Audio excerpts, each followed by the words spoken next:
আজ বানাতে চলেছি মটন কারি। তার জন্য নিয়ে নিয়েছি পেঁয়াজ কুচি, আদা, রসুন আর টমেটো আর লঙ্কা বাটা পেস্ট করে নিয়েছি।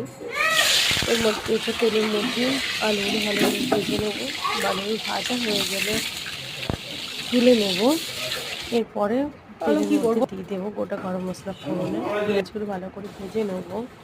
এরপরে সব মশলাগুলো দিয়ে ভালোভাবে কষিয়ে নেব।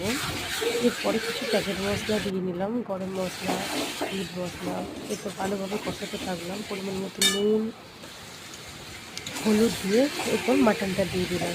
এরপর ভালোভাবে কষিয়ে নেবে হালকা হালকা করে গরম জল দিতে থাকবো আর ভালোভাবে কষাতে থাকবো।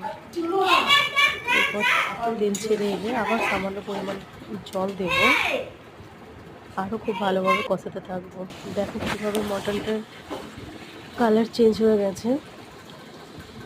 খুব ভালোভাবে কষানো হয়ে গেলে এর মধ্যে আলু আর গরম জল দিয়ে ভালোভাবে সিদ্ধ করে নামিয়ে নিলেই রেডি।